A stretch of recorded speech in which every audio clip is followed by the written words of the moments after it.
السلام عليكم حبايبي متابعين مطبخ ست الحبايب. حبايبي اليوم حبيت أشارككم طريقتي بعمل السباتولا.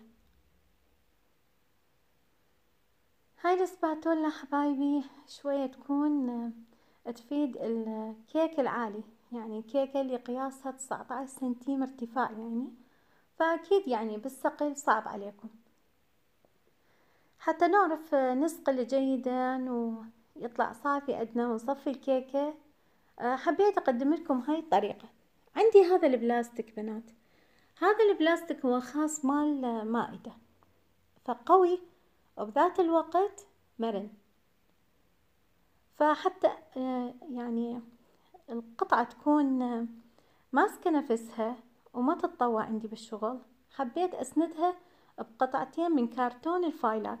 هذا كرتون خاص بسجلات أو فايلات المدارس، فأني أخذت قطعتين، يعني الوجه والقفا مال عندي سجل، وأخذت قياسات أريدها الارتفاع مالها 19 بالبداية أحدد، والعمق 15 سنتيم. ممكن إنه أي بلاستيك عندكم، مال سجل، مال فايل، مال هدية، أي شي بس تكون قوية، يعني ممكن إنه تستفيدون من عندها. الكرتون كونه كرتون ما يفيدنا، ممكن فلين بس كرتون ما يفيدنا.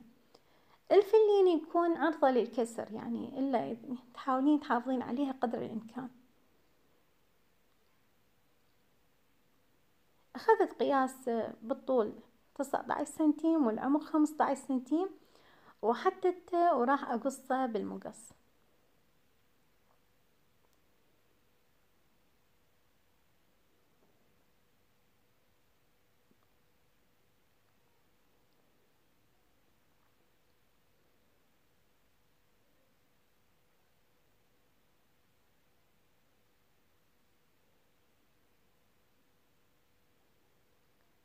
القطعة الثانية أطبعها طبع على القطعة الأولى حتى ينطيني سنتر واحد.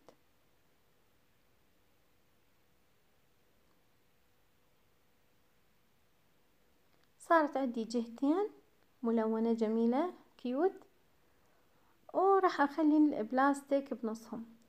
بس البلاستيك أطلع من عنده مقاس 2 سنتيم، أقل من هال2 سنتيم ما أقدر أخلي، لأنه راح الكرتون يلمس الكريمة.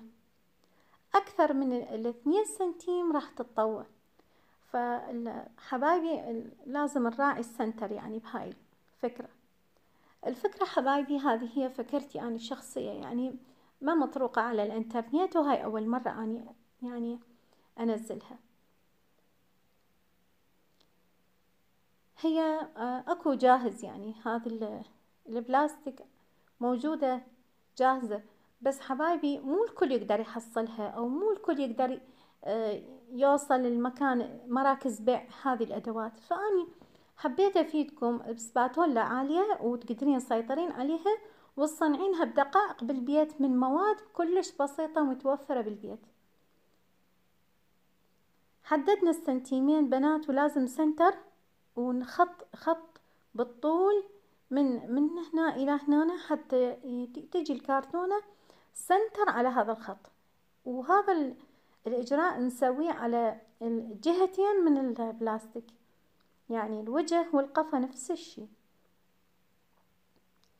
راح نوصل بيناتهم حتى يثبت الكرتون على هذا الخط، يعني هذا هو الحد السنتر.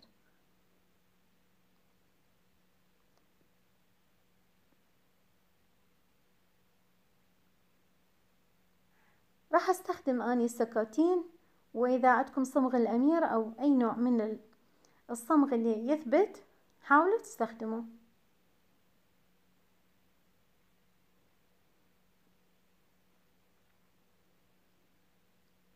راح اضبطها، نراعي انه تكون بمكانها الصحيح وبسرعة وبخفة، لانه اذا طولنا راح يتحرك الصمغ ويجمد قبل لا نشتغل. وهذا كرتون فاكيد يعني بسرعة يجمد، يستمص الصمغ. أيضا نفس الحالة سويتها بالجهة الثانية، وإجينا قسنا نصف 19 حددت المنتصف، ثم حددت 5 سنتيم لكل جهة حتى يكون عندي 10 سنتيم المسكة، مسكة اليد، مسافة 10 سنتيم.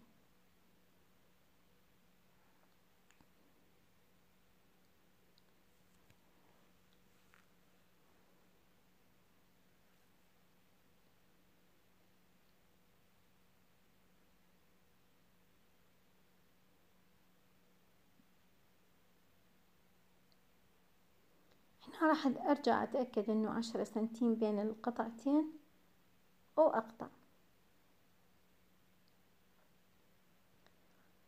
هسه وقت القطع راح نحتاج أما شفرة أما سكين منشار، لأنه المقص بعد ما يقطع هذه القطعتين من الكرتون صارت طبقات، فصعب يعني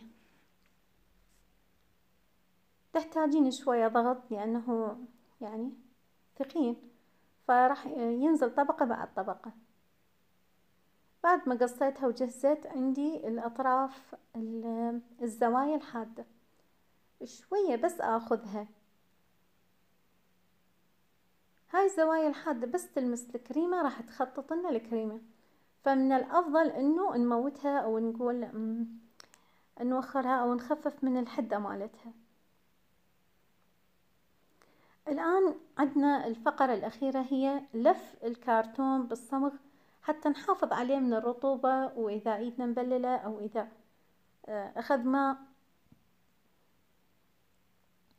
أنا هنا فقط راح أغلف الأطراف لأنه أساسا هذا الكرتون هو مطلي بنايلون حتى لا يخرب، فأني راح أغلف بس الأطراف.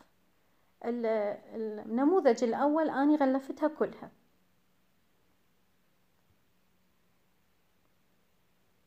وهذه أيضا شكلها جميل وملونة وكيوت.